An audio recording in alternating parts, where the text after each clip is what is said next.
The most news in the morning. CNN's American Morning. Weekday, 6 a.m. Eastern. I can't imagine not speaking to him. He's not. He has got to be so worried about his children right now, and I know he needs to see me. We know that he spoke to our own Kyung La. She was able to go there, our correspondent, and sit down in Japanese and speak with him and talk to him just for 15 minutes. It was off camera and only in Japanese, and he had this to say. He said, "I love you, Isaac, Rebecca. Your daddy loves you forever. I'll be patient and strong until the day comes that I can see you both again. I'm very sorry that I can't be with you." Talking about his two children, the reason why he went there. And then toward the end of that interview, he blurted out in English, "I love you." Obviously directed toward you. How did that make you feel, him trying to get that message out there to you? Oh, fantastic, of course. And from what I heard, he actually said that first, and they almost shut down the interview because he blurted that out. But of course he loves those children. Look at these pictures. I mean, I've never seen them on the big screen like this before. I took these pictures, and you cannot fake that kind of affection. They're nestled in his arms. He's just grabbing those kids. The smiles are huge. Their eyes are smiling.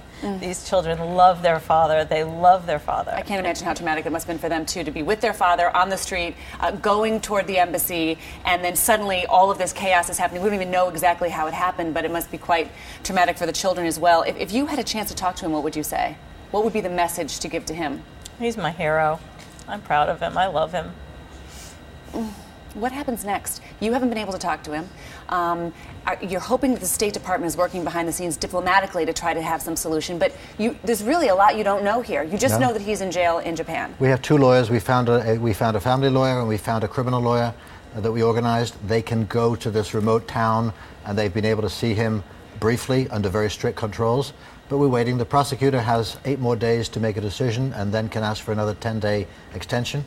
And we hope that he will exercise the discretion appropriately. This is a family matter. This is not a criminal case in Japan.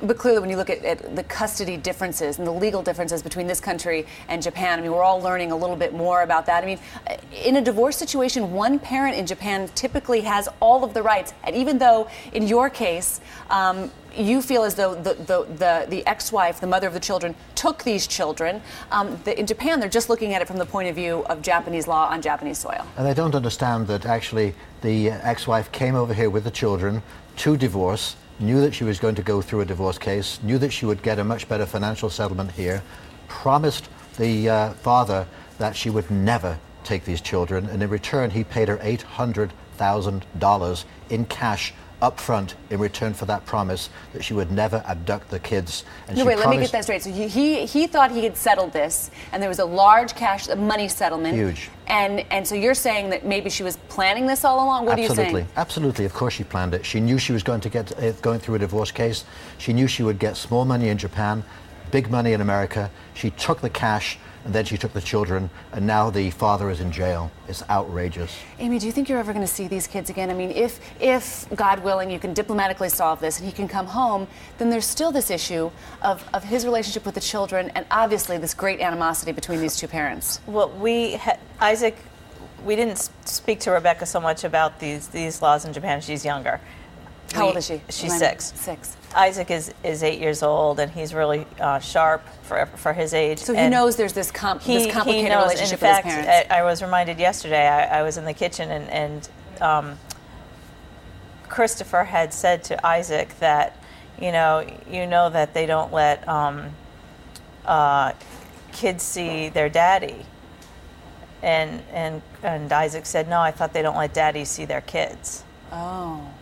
Wow, so he's a sharp little guy. So he's sharp. We had made plans for there to be a secret meeting place in years from now. If everybody's still alive, if no one dies in a car accident in the meantime, that if she ever took them to Japan, that we would meet them at this certain place. So this is your worst fear. This is your worst fear.